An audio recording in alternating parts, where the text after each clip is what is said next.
Hi together. I'm very glad I could present you Sarah Janböcke, presenting you leading work on the nature of innovation and what it has to do with sustainability and how this impacts your business strategies and actions.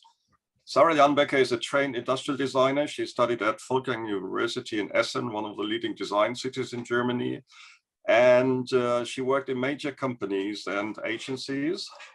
And she then added a master in work and organizational psychology. So she has great insights, which she likes to share with us today. Sarah, I'm looking really forward for your talk. Thank you very much for the introduction. I will now share my screen and ensure that you all see my presentation. So thank you again for the introduction and the invitation today, Martin. And well, let's get to work. We know that we just have 20 minutes and we all know that this time is easily consumed, and I will try to give my best to stay within those 20 minutes. So when Martin asked me how we could talk about building sustainable businesses, I first asked myself, how can I contribute in a meaningful way to this question? I mean, in general, can I do that? And it took me some time to get my own perspective on this question, even if I daily work in building sustainable businesses. But I mean, talking about it from this meta perspective and for this very special conference, it took some time to get my position on that. And I mean, well, I have a background in industrial design and industrial psychology, as you just heard from Martin in the introduction. I had the pleasure to reach 2 university degrees and work in both worlds. And nowadays I combine the best of both, I hope. And so I have a strong background in product design, innovation management, but also in the human psychological perspective. So I always have the focus on the human within an organization. So how does the human behave within a given system? And what I asked myself when Martin confronted me with a question on speaking about building sustainable businesses was, how can I contribute with my experience from consultancy, but also with my experience from science as a special perspective on this topic? So as a psychologist, I support huge scientific research projects in organizational development, especially nowadays with regard to digitization processes. So with a focus on integrating new technologies and new ways of collaboration and work. And on the other hand, I develop leadership within companies and also help them to steer up their innovation processes. So, and how can I use all this to contribute to solving the question for today? And I had the impulse to define what businesses in general means. So is business just the economic term, or is it building a new organization from scratch? Or does that also mean building a new department within an existing organization? And well, for me, I concluded that it also means starting a new project, changing an existing organization, are making it your business. So business for me means a lot more than just the economic term of building a startup. It means a lot more. It means it is my business. And my business can be a project, a new branch within an existing organization that needs change, for example, or an existing project I need to proceed with. And then I reflected on what sustainability in this context means. What could a sustainable business mean? And we all tend to steer our focus to sustainability in terms of green thinking, green perspectives. And if you look it up on the internet, you will find many descriptions and definitions that reflect on resources. And for me, the human perspective is there, but not prominent. And for me, sustainability means a lot more. For me, in the context of my business, it means to reflect on how to avoid to be a one-hit wonder, how to avoid to start with a very steep curve in the very beginning and after a few weeks just ending up in a flat line. For me, it means that something is meant to live happily. And thus, in the context of business, it also means how to sustainably attract customers. But even more important for me, it means how to attract the right employees to support me within my mission, within my business. So with this psychological background, it means how can I stay true to myself and my organization and my people? And I strongly believe in this human organization, as you already heard in my first words. For me, it's not just the economic term of business. For me, it's the human organization that needs to be within our focus versus the economic efficient organization. And well, when reflecting on all those terms and all those aspects, Simon Sinek came to my mind. Well, most of you might know him with his golden circle, in which he talks about why we shouldn't just focus on what we do and how we do it, but most prominently should focus on why we do things. He, as many, refers to Apple as being a company with a strong why focus. So he explains that their most prominent message is that they want to build approachable, easy to understand products, and they just happen to build computers. It could also be any other product as well. Especially his TED talk is very inspiring. And of course, I agree in so many aspects that he introduces, but as having this psychological perspective that also reflects back to industrial design and innovation processes, I need to say that I always find myself focusing on the how. How can I transport my message? How can we design a product to meet our standards? How can we do research differently to reach that goal? And I always ask myself, how can we attract the right people to help us? For me, it's always about the dynamics of processes than about the given facts. And I give you a somehow negative example to explain a bit what I mean. Imagine a leader that has a strong focus on the what. He or she is a typical waterfall, top-down thinker, a believer in hierarchy, a clear master and servant scheme at work. So people around him just work when he is pointing with his or her finger at them. But now this leader has the idea or even the need that all teams should be more agile and demands that they need to work more self-reliant for whatever reason that might be. Most likely, those employees in his or her team will not know how to behave, as they were educated from their boss completely differently. They were educated to just work when someone is pointing at them and not being self-reliant. But this boss now has the need for being agile, and he or she also caused this behavior, and most likely he will be angry because no one is really understanding him after educating the team in a different way. So that is basically the same when asking my 90-year-old grandma to run the New York Marathon and then be disappointed when she does not reach kilometer 42. And what I say in this example is not that hierarchy is completely bad. It's just context driven.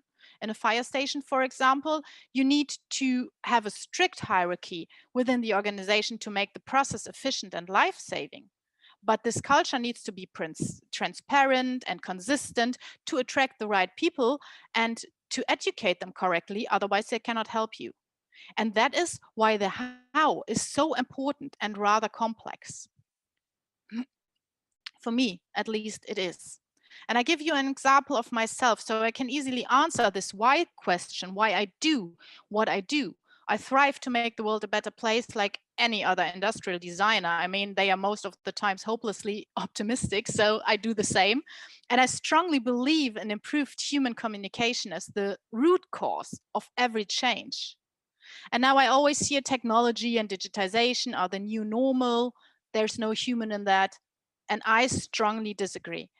If you want to remain successful, even if technology and digitization and even artificial intelligence will be our new normal, you still have to focus on people to stay successful. So I strongly believe in a human future in every organization. And that's why my why why my why is I strongly believe in a human core. So my why, or the why in general, is normally a rather easy one. And the what is something that is normally given when building a new business, starting a new project. If we look into new projects that come up for us, we normally know what new product to build, what new product line we need to steer. We know the goals of the new branch. We know what we want to develop: a white good, a kitchen, a car, an airplane, whatever. So the what is usually a rather easy given one, and the why is something we need to think about. But actually, I'm pretty sure that most of you will have an answer to the why. But when building a business, we come from the what, and when we are triggered by Simon Sinek, we will also focus on the how. And now comes the interesting part. How do we do that? And for me, as a strong believer in a human core of an organization, I need to say that during my research and also my experience, I can see that leadership is the one that creates the corporate culture. So the how. So basically, it is you as a starter of a new project or a new business. Leadership is the enabler for transformation.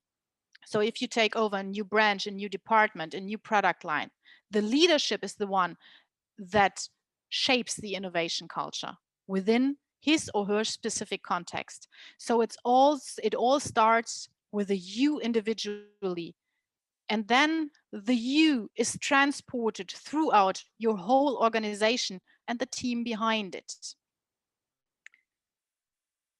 And coming from this, we can say that the employees are the lever of change. So you individually are the starter of the change that needs to happen, you as a human. But we need people for building a business, for having a business. And that's why I ask how to attract the right people. And for that, you need to ask yourself, how does your organization, project, system look like, and which mindset do you need? How do you communicate it to your staff, and later in a second step to the customer? Because depending on your culture, you will build your product differently, completely. And you will do your research completely differently. You will set up your marketing strategy differently, or any other department. And of course, you will enter the market differently. But you have to take some time to create a proper corporate culture that is true to yourself as a starter. And coming from that and hearing that, that somehow sounds like a no-brainer and maybe familiar. Maybe you all have heard about that or things on aspects of that. But there shouldn't be a full stop. There should be a comma behind the sentence, because there is a but. Sounds like a no-brainer, but it's not that easy, I'm afraid. Shine is one of the pioneers of corporate culture, and he defines corporate culture as the values, the code of conduct, the mission statement of a company or a corporation. And what I will show you now in the next pages is a research figure that we developed during a research project of mine. We researched on corporate culture in times of digitization. So we researched effects within organizations and spoke with high-ranking decision makers in different international companies.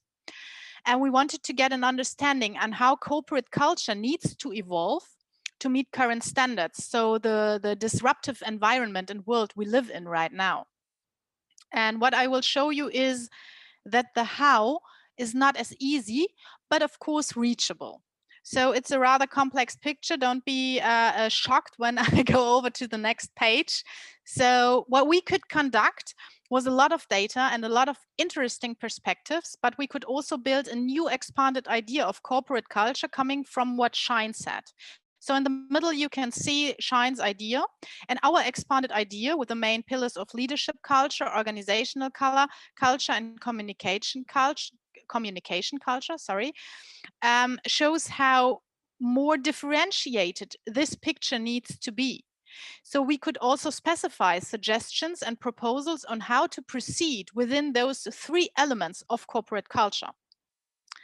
And last but not least, we could also define and specify influencing factors coming from the environmental developments, like new technological developments and new ways of working that naturally develop around us and that appear everywhere. And of course, social developments, which we now can experience very good right now when seeing how the pandemic influences our daily work. So most likely all those influencing factors will also somehow influence your culture in your specific context. And so you see all those very, very detailed points and proposals in the main pillars, but we will not go into detail today. Just to give you an overview with regard to time, we cannot go into detail today. But what we can conclude is that the how is a rather complex task, and it all starts with yourself. So probably we will go into detail of building proper cultures within the masterclass. And I intendedly just say culture because it is not just about the big corporate culture. Your business is defined by the culture you build up in your direct context, in your direct sphere each day. And I'm often asked if I have something like the 10 steps to corporate culture happiness. And I always need to say, no, I don't have it. I'm sorry, I don't have 10 steps because it's rather complicated and individual. But what I can tell you is that leadership is the core. So you are the core if you build something, you, each and every one. And even if you're just an employee that is part of another team, another big thing, we are all parts of just systems somehow. But starting with yourself is always a good advice. And the most important thing here is to be present with your inner strength, with your core beliefs. Develop yourself. Give your business your soul, because being true to yourself is an important key driver to success and, more importantly, to health. And I give you an example how this works for me. For me, the human is always the center of every transformation. Now I have to check my my presentation because I couldn't see it anymore just for a second. I'm sorry. So now I'm back again. So for me, the human is the center of every transformation. So respect and trust must be the basis of every interaction. And that sounds like a rather easy one, what you just can see those 3 statements. But in our daily interactions and communications, it's not easy. And the advice you give, that's not only my advice, I strongly advise you to do the same, must be always empathetic and humanized. And also this one is not an easy one within our daily business and daily struggles. But that's how I proceed, and that's how I work and what I bring to my projects of my current and former customers. And you can do the same, even if it's not an easy one. But you can develop yourself and your organization to the same true human-centered direction. And I'm looking forward to do so within our masterclass. It's always interesting to get new individual views and perspectives and to develop something very fruitful together. And I'm looking forward to meeting you there. And last but not least, there's one thing that is left, and that is coming back to the question from the very beginning. So in the very end of my presentation, I would like to come back to the question what sustainable business means, and how can that be defined in a very short way. And for me, sustainable business is if the organizational system is healthy. And that means for me economic health, but more important, human health side by side. So right now, there's one thing left to thank you for your attention and for being here with us today. And I now give back to Martin, and thank you again for having me today.